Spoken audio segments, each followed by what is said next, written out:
Welcome to the Strategy Sherpa Show, a series of organic discussions between hosts David Chavez and a variety of notable business leaders centered around their most significant failures and how they handled those challenges so listeners can learn from their most teachable moments and apply the lessons to their organizations.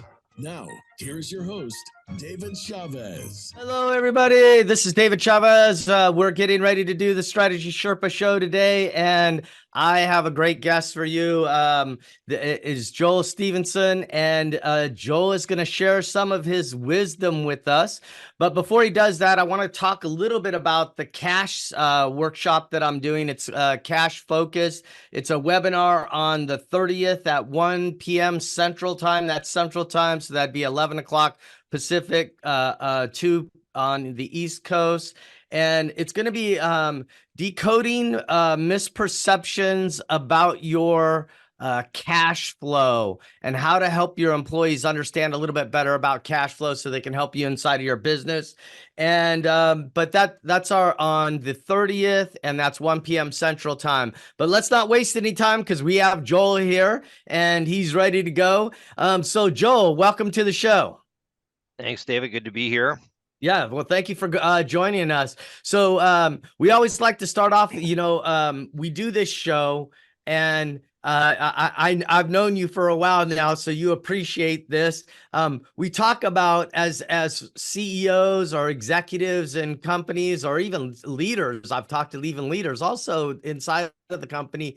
What we talk about are things that we have done that ended up being huge mistakes. Now, at the time when we did it, we thought we were the brightest person in the room. But it ended up not working out so well for us. And then what did we go about to do to fix it? It's not to rub our nose in it or anything like that. It's to help people understand that part of the game of being an entrepreneur involves making wrong decisions. Right? And how do you get through those things? Well, we've got weeks of material to cover if we're talking about my mistakes, so that's good. That's what I say too. It's like there's so many, I don't even know how to count them all. But we've had some really great guests on the show. And why don't you tell everybody a little bit about your background? And you could start back as far as you want, but at least college. Yeah. I did my undergrad at University of Illinois, and I went into sales after that and did a bunch of sales roles. Sort of got caught up in the dot-com boom and eventually ended up at a software company. It was kind of part of, the original dot-com wave, and then that was not a thing anymore. And then I joined another company that got severely impacted by 9/11, and it sort of felt like, and it's also to credit my wife for this, but it was sort of like the universe telling me that I needed to do something different. And I ended up going back and getting my MBA at Yale School of Management, and tried to kind of reinvent myself a little bit as more of a quantitative person, whereas I was always been sort of customer facing before that. And so I did a finance concentration. I ended up working at a consulting firm called ZS Associates for a little over a year, and then got caught by the startup bug again, and ended up going to a supply chain startup where I knew some people in Chicago. That didn't end up working very well. There were some problems with the business model, but my boss there was this guy, James, who had worked with the co-founders of this little company in Boston called csnstores.com. And he's like, oh, you should come out here and work for these guys. And csnstores.com later became Wayfair. And I was there for 7.5 years through the IPO and everything else, and did some interesting stuff there. I ran some categories.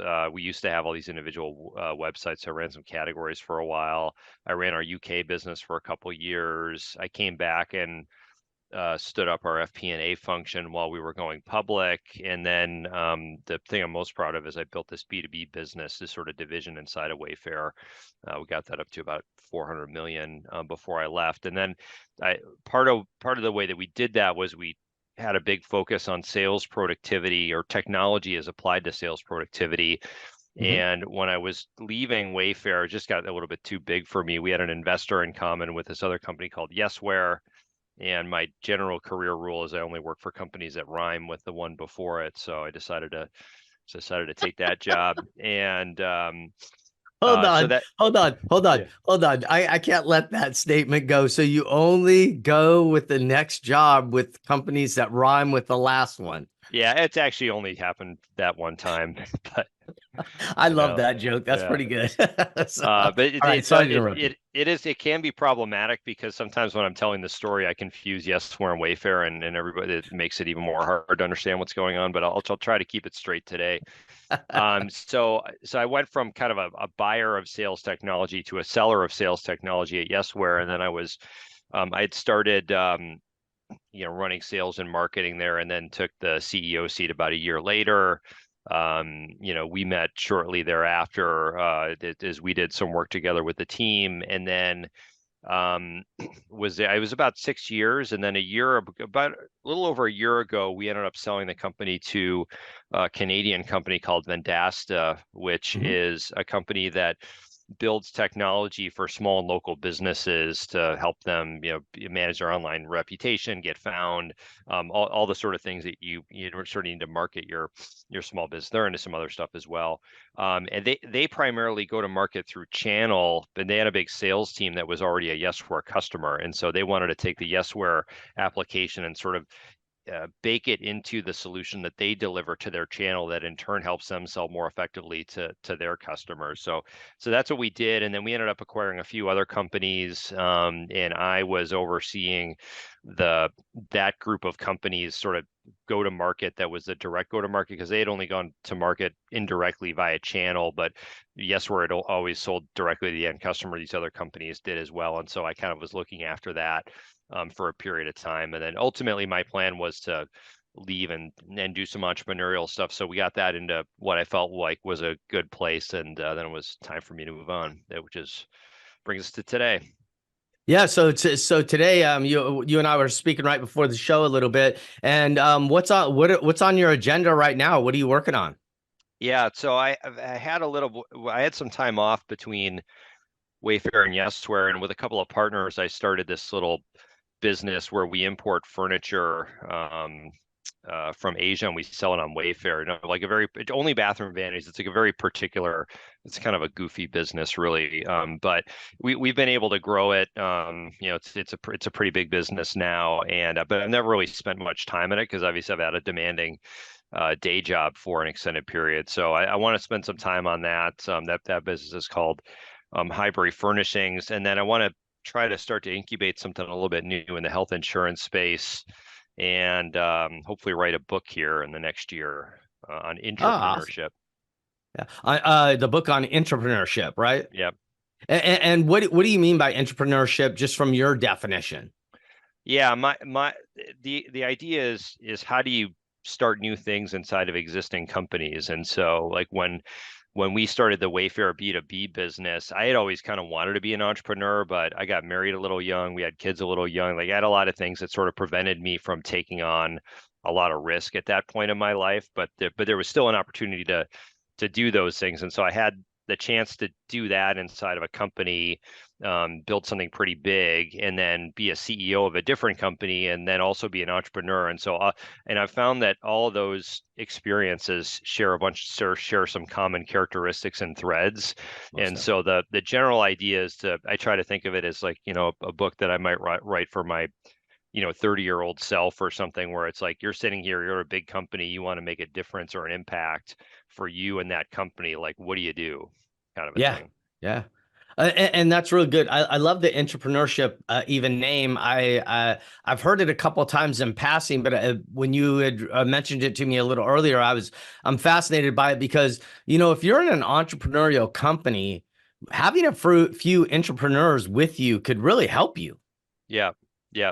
Yeah, Yeah. And I think the key to that, is often, both for the company and for the person who wants to do it, is like the company needs to create the conditions for that to happen. right. And the biggest thing that happens with entrepreneurship is the same thing that happens with entrepreneurship, is you fail most of the time. Most of these things don't work. And the great gift that I got at Wayfair was the first thing I tried was a miserable failure. And the beauty of it was like nothing happened because, you know, the idea was well thought out. We executed it well. It didn't work, but because the, you know, the company had that entrepreneurial spirit, people understood that versus like going to another company where, you know, if you're immediately punished for trying something new and failing, you know, that's not good for anybody. That's right. That's right. You gotta be able to do it. Well, I love it. I love it. I love the whole entrepreneur thing. So, we're getting, we got about 4 minutes left in this segment, and I wanted to talk a little bit about the issue that, or the thing that you wanted to talk about. So, let's talk a little bit about one of the decisions you made that didn't turn out so well. So I think you just alluded to one. And that was probably a fun experience all the way around because killing something is just as important as keeping it going, right? Yeah. Because sometimes we torture ourselves trying to keep it going too long. So we can talk a little bit about that. But what is one of the decisions that you wanted to talk about today?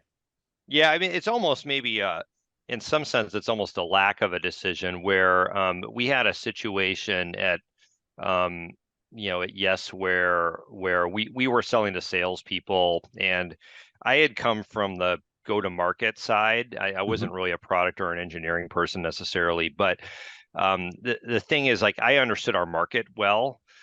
Because I had sort of come from that Yeah. market, and we had this, you know, I mean, you met it, like we had this incredibly talented and intelligent and great product team, and Yes. I gave them a lot of room to run, and I just sort of didn't try to, you know, kind of put my hand on the scale very much there, and that was a mistake. I think just because you know, number one, the that was sort of the fate of the company was riding on that, and I think I should have taken a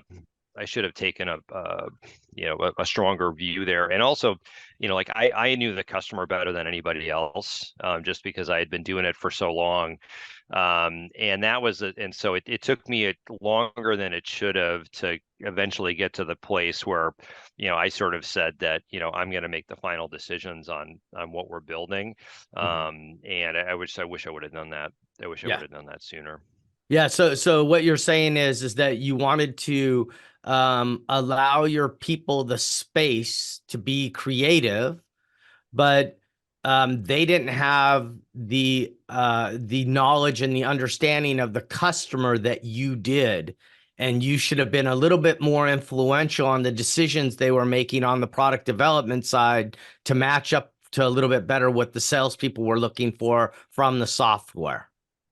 Yeah, and part of it is that we had the way that we went to market. We have this, you could sign up for a free trial. So we had a lot of individuals, we had big companies, we had small companies. And so part of the challenge of building product in that environment is who you listen to. Like you could, you know, you could do 10 calls with 10 different people and get 10 different answers about what was important and what they cared about. And so I think part of the challenge that we had in that environment where you know, it was a little bit too free flowing is, you know, somebody might go in with a prior conception about what was right, talk to 10 people, and the one person, they all said 10 different things, but the one person who said something that matched their hypothesis, that was kind of the thing that got picked. And so we didn't have quite as much of a you know, maybe a strong enough vision about like these are the set of people that you listen to, and for these reasons, and this is what's important. Yeah. So basically focusing it a little bit more to the, I guess your real core customer, the customer that really provided you an optimal profit. Mm-hmm. And you didn't bring it in enough in that way to say, hey, here's what the customer's saying. We really need to be working on these things as far as the product development goes. Mm-hmm. Am I saying that correctly? Yep. Okay. All right. Well, hey, part of this show is it's a live radio show. And so we're going to run over to a break and then we'll come right back and we'll pick it up here. And this is the Strategy Sherpa Show. And we have Joel Stevenson, the former CEO of Yesware. So we'll be right back after this message. Welcome back to the Strategy Sherpa Show with David Chavez. Have a question for David or his guests? Join us on the show at 866-472-5790. That's 866-472-5790. Now, back to the show. Hey everyone, this is David Chavez. This is the Strategy Sherpa Show, where we talk to leaders who have made mistakes with their decisions, and then what did they do to overcome that mistake? So we have Joel Stevenson with us. He ran Yesware. He's the CEO of Yesware for about 6 years, and he brought to us that his product development team, very talented, what he said. He said probably had some of the best people around. And the only issue was he gave them a little too much latitude. So it's actually the decisions that he wasn't making or the decisions he was delegating to others when he should have been a little bit more involved. And he said that he was the closest to the customer. That's correct, right, Joel? You had a lot of feedback because you were for years, that's what you sort of did, is build these markets. So you understood sales very well, and you understood how to do it in the digital way. And that was sort of your forte, right?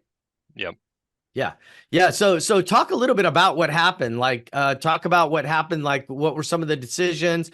How did that impact the results that you guys had? And then what happened inside of the company? Yeah. Well, I mean, I think part of the challenge was, I mean, I think, by the time I showed up and with that, and with sort of a reconstituted executive team, like we were already playing defense a little bit against some of our competitors. And so time was not on our side at that point. Also, resources were not on our side. We had significantly fewer resources than some of our top competitors. And so like the margin for error was really, really small. And so I think part of it has to do with the situation that we found ourselves in. Like, if we had been in a different situation where we had actually been the company that had the majority of the resources and we were on offense, and it was sort of a question of like, how do we continue to maintain or extend this advantage?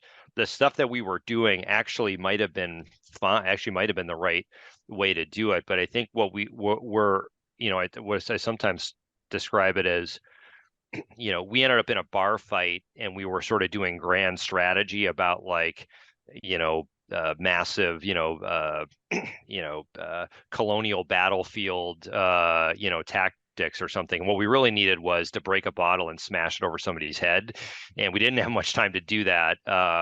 And I think for startups, like ours, it can be challenging because in the early days it was like that. And one of the co-founders was still in the business. I had taken over from the original CEO and co-founder, but you sort of achieve a level of success, oftentimes by operating that way. But then you get bigger and more people show up, and you also get this incumbent customer base that wants a set of things, and they pull you in a certain direction, and all these things sort of conspire to make it more difficult for you to make decisions quickly and pivot quickly. And so I think we just sort of got ourselves into a situation where that was our modus operandi. We were very thoughtful and considerate and process oriented and all of these things, which in other situations, like I said, we're probably could have been great advantages, but the market kind of changed quickly, and we needed to react more quickly to it. And I felt like we didn't change as quickly as we could have. Yeah. Okay. So there's several things to unpack here. So you had talked a little bit about having the development team and you not being involved, or you not being as strong a voice as you needed to be. Is that with them, as far as sharing them with them customer information that should impact the way the product is being developed? Is that what you're saying?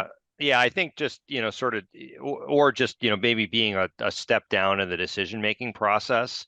Okay. That people talk about, I don't know, this is a hard problem to solve, I think, but people talk about the difference between tactics and strategy. And it's sort of like, sometimes people talk about like, as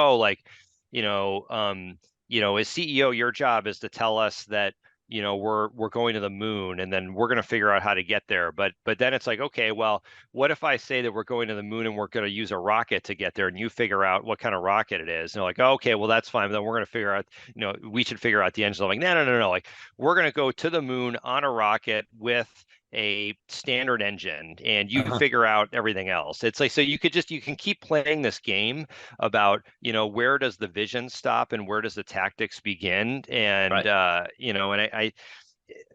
that is a difficult balance to strike. And you've got a certain set of people that, it's like, you don't want to hire good people and not let them do anything or think for themselves and try to figure out, the right sets of things to do. You want to have your people thinking and feeling like they have ownership and agency in what they're doing. But like, trying to figure out where to draw that line of like, here's where the vision starts and here's where you figure out how to meet the vision, Yeah. that's a dynamic process. It's not a set it and forget it. And I think we probably ended up a little bit too much of like, hey, we're going to the moon, people, like, figure out how to get us to the moon. And I think it really should have been a few levels down of like, actually, we need this kind of rocket to get us to the moon, and you figure out how to build it, sort of thing. Right. Right. So what I hear you saying, and you can correct me if I'm wrong. I'm fine with being wrong, because I just want to make sure that the listeners can understand too. So what I hear you saying is that you were building you were not influencing the building of the rocket. You were saying go to the moon, and you weren't actively involved in it. And I think this is a really valuable lesson for smaller companies to understand, because we lack resources, right? And you even mentioned that in when you brought it up. So we're lacking resources. And so we're not a big company, or we're not the United States government that says, hey, we're going to the moon, throw all our resources towards that, where you have unlimited resources. So that wasn't Yesware, right? Yeah. You had very limited resources, and you were trying to do something big and I was actually, we were working together a little bit at the time when the market shifted real drastically, right? The privacy thing came into play, sort of, and then so you let the teams still run their own show a little bit too much at that time when the market was shifting fairly quickly. Yeah. And you Yeah, should that's have right. been a little more directive, is what you're saying. Yeah, that's right. That's right. Okay. And I think there are many things going on, but another factor there was the thing that we really needed to redo and to fix the most was actually the hardest thing to tackle. Uh-huh. And I think we sort of convinced ourselves that maybe it wasn't that important, that we could have actually worked on other stuff to differentiate ourselves in different ways. And the thing that the place that we were losing, instead of throwing all the resources at that and actually fixing the thing that was causing us to lose, we sort Uh-huh. of tried to change the game and say, like, that doesn't matter. It's these other things that matter. And it turned out that other thing was the thing that really Mattered. that really mattered. And it was Can you share what that thing was? well, we had, I mean, this gets into the weeds a little bit, but there's in sales enablement, there's various different features that people have. There's, email tracking, there's templates that you use to put out different communications, there's reporting, there's there are many there's meeting scheduling, there's all these different things that you do. But one key aspect of it is this functionality we at the time called campaigns, other people called cadences or sequences. It's this thing where you basically take a structured series of communications towards a given person you're trying to get in touch with. You might say, send this email. If you don't hear back, send this other email. If you don't hear back, send a LinkedIn message. If you don't hear back, send them a text message, like that type of stuff. It's a structured outbound communications. And we were So not. sales funnels, really, right? Yeah. Sales funnels and how you interact with those, and using them in different places too. Yeah, that's right. Okay. So it's sort of, think of it as like, marketing automation, like, a MailChimp or a Constant Contact, but really for an individual person to talk to another individual, and do it at some scale. So that was kind of the piece of it. And we had a previous version of that software that we basically tried to shoehorn into this other functionality, and it just never worked right. And it didn't come until actually much later when we had a new VP of engineering that was, that we sort of battlefield promoted, that we finally made the decision to throw that old system away and build a new one.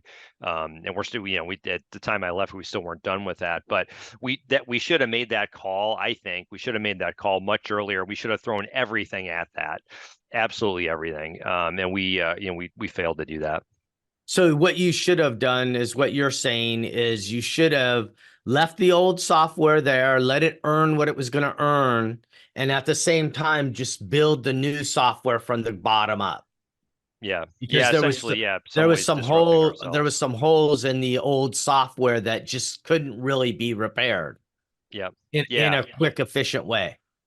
That's right. And it's a difficult conversation to have with product and engineering people, because there's like the second system syndrome, and it's like, oh, shiny object. Like there's a lot of, and I think there's some wisdom in all of those things, but that's kind of when, I think the CEO needs to make an unpopular call and just get everybody aligned around it, versus sort of saying like, I don't know, you guys figure it out. It's because that is the sort of thing where it's like, all right, we're going to go do this thing that might actually tank the company. Right. But if we don't do it, we're tanked anyway. Right. And, I just think I just wasn't at the time. I just wasn't bold enough to make that call. Yeah. Well, I think it's a little bit of, I think as leaders, we're trying to be collaborative and we want to be open to ideas and we want to make sure that we're listening to our people. But and there's a fine line between listening and then making some key decisions that need to be made. And that line gets very blurry. Is that fair for the way I said that too, for you? Yeah. Gets blurry and moves over time. Yeah. And I like how you said a little earlier that it's an iterative process. It's not a one thing where you sit down and make a decision. You're trying to be collaborative so you can bring people through the change process. And we'll talk about that more in just a few moments, but we're going to take a break for a few minutes. And I just wanted to remind everybody, this is the Strategy Sherpa Show. And I want to say that, just remind you that I have that cash workshop that I'm actually doing. It's a webinar, I should say webinar, correct? 1 o'clock Central Time on the 30th. Please mark your calendars. I'd love for you to join us. Get on the website and you can sign up at events at Assured Strategy /events and sign up for that. We'll be right back after we take a short break here. Thank you. Strategy Sherpa Show. Welcome back to the Strategy Sherpa Show with David Chavez. Have a question for David or his guests? Join us on the show at 866-472-5790. That's 866-472-5790. Now, back to the show. All right, this is David Chavez. This is the Strategy Sherpa Show. We have Joel Stevenson here today, the former CEO of Yesware, and he's talking about one of the big mistakes he made inside of the company. And we were talking a little bit about it during break. And Joel, this is so hard. I think as a leader, we want to make sure we're listening to our people, but sometimes our gut is telling us that it's not the right decision. And we have to walk this fine line of not disengaging the people and keeping them engaged, but at the same time trying to direct what we think is right, but allow the creativity of your team to sort of guide too, right? And I think that you were talking a little bit about the rocket ship and going to the moon versus what rocket it is versus what engine it is. And, so you got to be a little careful there. And you were talking a little bit about some of the issue around that during the break. Yeah. Yeah. And there's a little bit of, I think, something that happens when you get, really talented people. And I see this maybe a little bit more with the younger generations. It's like some kind of a social media phenomenon or something where you see, I just saw one of these the other day. I don't know if it was on LinkedIn or Twitter or something, but something come across basically like, hey, like I was the person that did this thing at this company and you can learn, in some ways I'm talking about the same thing with this book concept, but you see it a lot on social media, like, hey, I ran this playbook at this company and you should steal my secrets, or like something like that. And oftentimes like the person still works at the company, which I'm always amazed at. Like, isn't there some kind of employment agreement that says that they're not supposed to share trade secrets on social media? But I don't know, for some reason it's like it doesn't apply to marketers that are millennials or younger, apparently. But you get this, I think sometimes we fall into this trap where it's a little bit of this non-invented here syndrome, where you can get, I think sometimes people, it's kind of like this, I almost liken it to the thing you see where there's like a sporting event. It's like, where LeBron James was going to get like his, I don't know, whatever is like his jillionth point or something. And you had the picture of everybody with their phones taking the picture of him shooting the shot, and the one guy that just watched it without a phone or something. It's like people are sort of living their lives as an anticipated memory or something like this. And I think sometimes in companies, employees do the same thing, where you're living your job as like an anticipated memory of like, how is this going to help my resume? And what ends up happening in that case sometimes is I think you end up getting into a place where you have this hierarchy, and the top of the hierarchy is that it was my idea and it was right. Yep. And the second level of the hierarchy is it was my idea and it was wrong. And actually the third level of the hierarchy is it was somebody else's idea and it was right. Obviously, then the last one would be like it's somebody else's idea and it was wrong. But this idea that if the idea came from somebody else and I just implemented it and we won, isn't as good as if I came up with the idea and we won. So right. I would rather have it all be my ideas and fail on the off chance that we win versus like the team wins. And right. I think is a difficult dynamic to sort of handle. And I don't know, maybe I'm just getting old and crotchety, but I do tend to see that a little bit more in some of the younger members of the workforce. Yeah.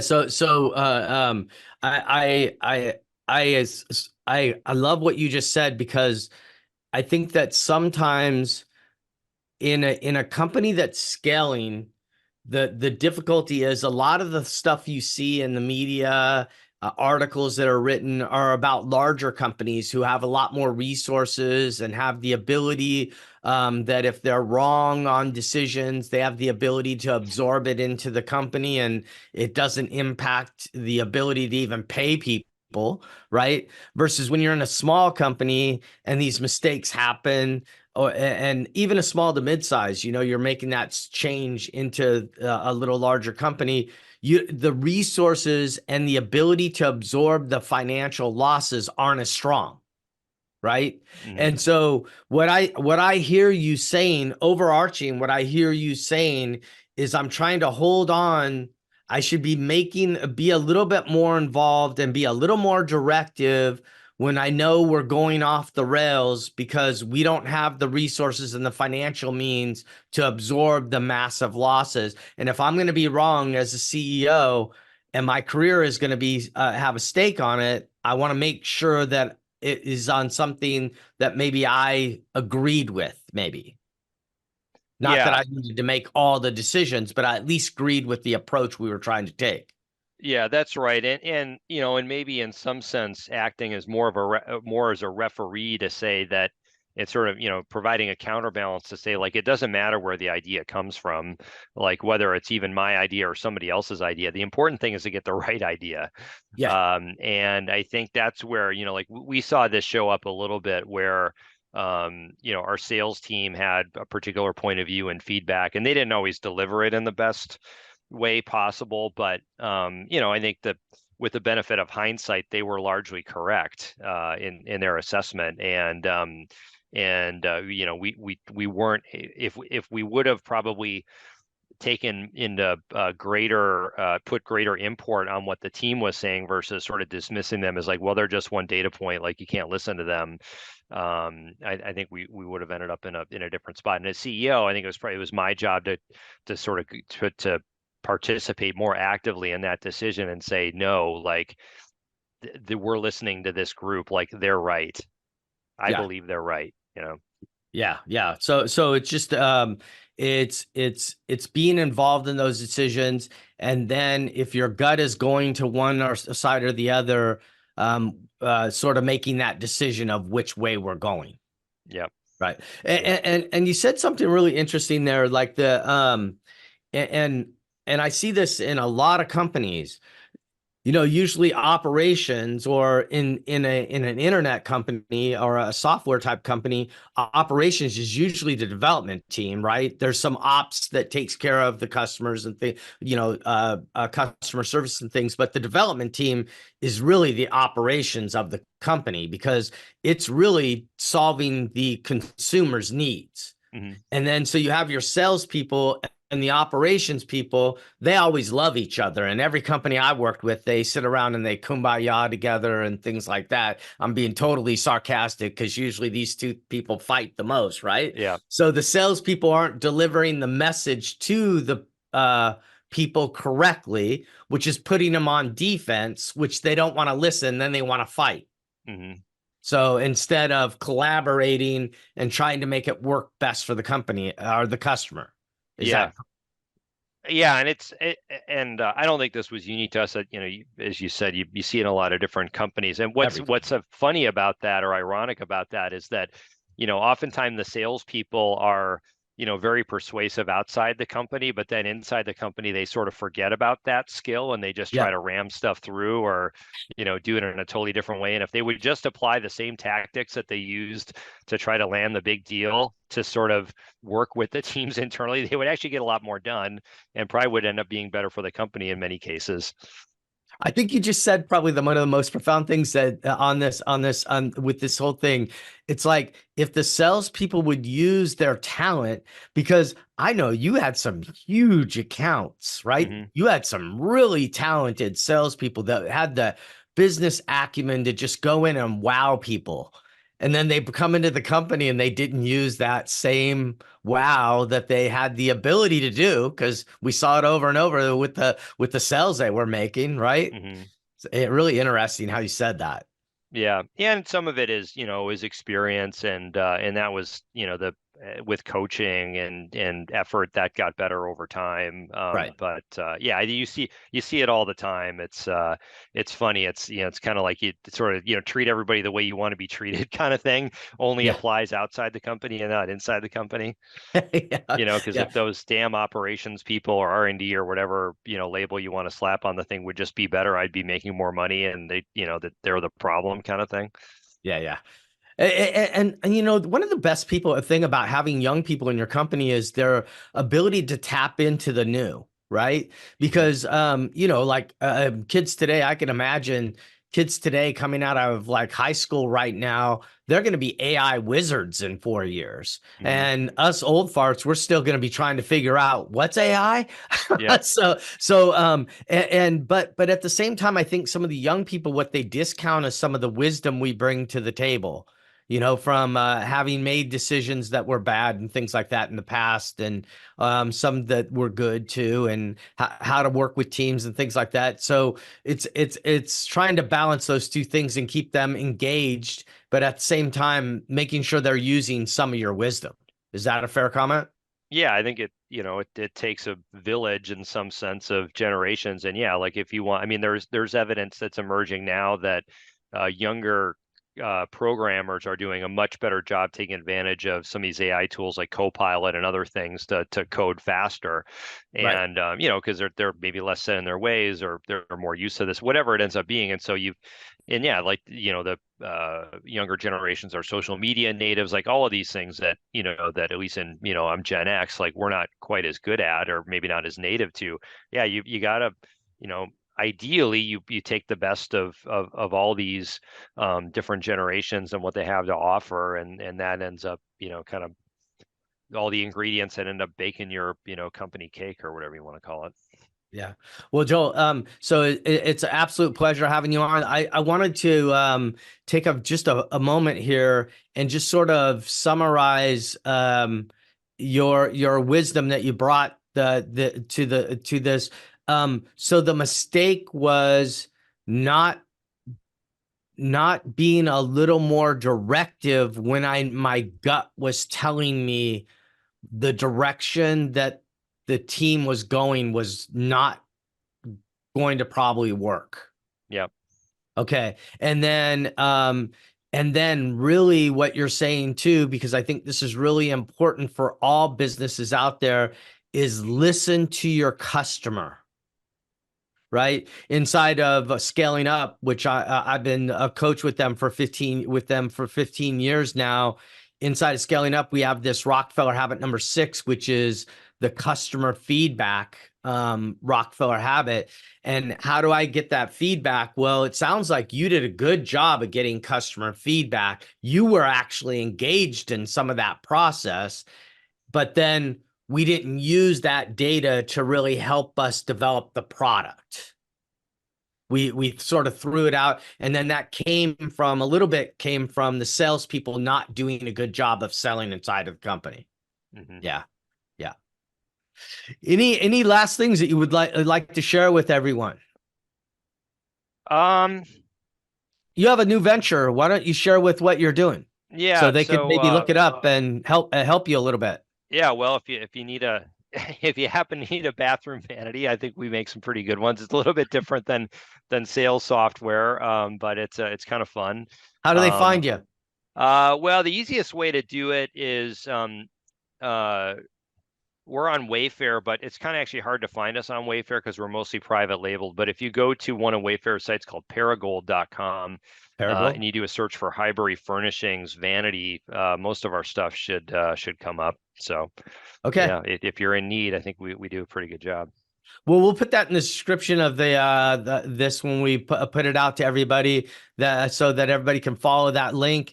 And Joel, I just want to thank you for your time today and being willing to share with some of your colleagues out there in the world and give them a little insight on some of the valuable lessons you did. And it's great to know you, and I know we'll continue our relationship as we're going along. And out of all the people I've met that it was an entrepreneur, I think you're going to make an outstanding entrepreneur, which it sounds like you're already proving yourself to do that. So, yeah, I appreciate that. Hopefully from your lips to God's ears.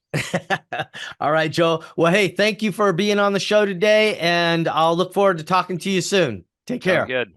Take care. Appreciate you.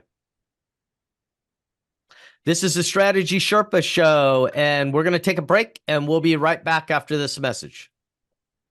Welcome back to the Strategy Sherpa Show with David Chavez.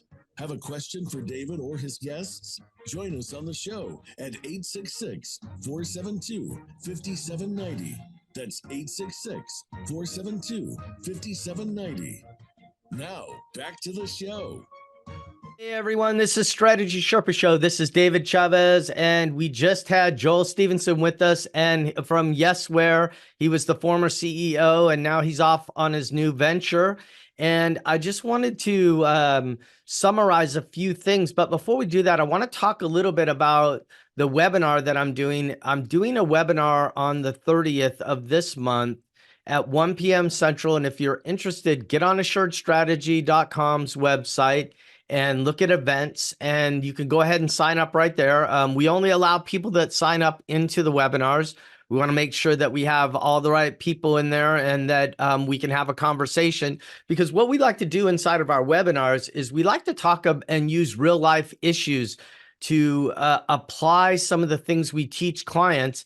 And I think there's no better way than to use real life stories from the people that are in the workshop. So the webinars, I keep on saying workshop, but it's a webinar, but the webinars seem to be a little bit more valuable to the people attending them when we do this. So get on and sign up. And then one of my partners, Ted Servata, he is going to be doing one on February 6th, and Ted is going to do it on the strategy and how it relates to operational effectiveness. And to help you understand what he's talking about here, a lot of people mix up strategy with operational effectiveness. And Joel just talked about this a little bit just a few moments ago. And you really want to understand the difference between these two topics, because strategy is what you're doing for your customer, and a company has a strategy. I hear words like strategies used a lot. Usually it's not strategies. They're operational execution things we're doing to realize or bring our strategy to life. And so Ted's going to talk a little bit about the differences, and these are some of the things we work with clients on. But it's really important for leaders to understand these differences because it causes confusion a lot of times when we have strategies. And so I talk a lot about this, even when I speak to groups, about strategy versus strategies. And usually the strategies are usually execution implementations that we're actually doing. Then the next webinar, and then the next workshop we're doing, and this is a live workshop. It's an all-day workshop in Phoenix. And what we're going to do is we're going to be talking about change. And anytime you're putting something new into your company, it is a change process. And so my partner, Kane Peklovic, is going to be talking about that and how you get your people engaged in that change.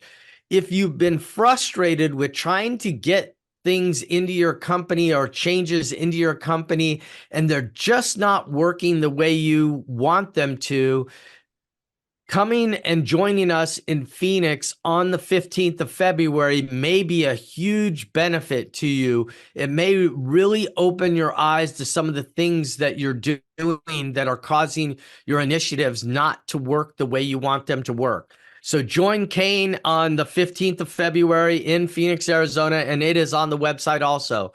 But let's go back to some of the things that Joel said, because I think he said some really important things in his sharing with us today. You know, we all are trying to be collaborative as leaders often, and there's a fine line between directing and just and not listening.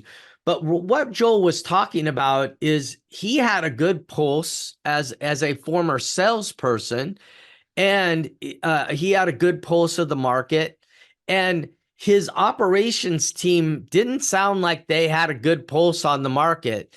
As a matter of fact, it sounded like they were not listening to the salespeople, and that was a little bit of the salespeople's fault because the salespeople came in and started telling operations what they should be doing instead of selling them on what they needed to be doing. And that's what Joel was talking about. They're not using their own talent to realize what they were trying to share with operations about what the customer's needs were. Inside of Scaling Up, we have this thing called the Rockefeller Habits Checklist, and I figured I guess I can't share it with you. I don't know why I can't share on my own software, but I guess I can't. And I was going to share with you that the Rockefeller Habits Checklist, and it is the reporting and analysis of customer feedback is as frequent and accurate as financial data. So the salespeople had the feedback. I don't know if they were recording it or organizing it in any certain way. And they come and talk to the operations people. And because this data is not gathered over time, it feels like it's very subjective when it's being shared with one another inside of the company. So when you're gathering this data, we have to gather it within a few minutes after the sales call is over, because if we don't, we start to put in our own voice. And what I mean by that is that so a customer shares with us XYZ, they wish they could see that inside of your product. And you come back and a day later, you're sharing it with somebody in operations. And it was like, I was talking to a customer and they said that they really would like to see this. And I can't remember exactly what they said. And let me go back to them and talk to them again. Or I put it in my own voice and I say it again to the operations people. And to the operations people, all they're hearing is your opinion, not that this is data from the customer. And that's where we go wrong sometimes with this data. We need to collect the data of what the customer is saying so that we can accumulate that data and look at it and categorize it so we can look at what the customer's needs really are. And this is very common in entrepreneurial companies where there is a lot of decision-making going on, because remember, Joel was an entrepreneur, not an entrepreneur in this company. And what ends up happening is the entrepreneurs become very directive at what needs to happen. In this case, he was trying to be very collaborative.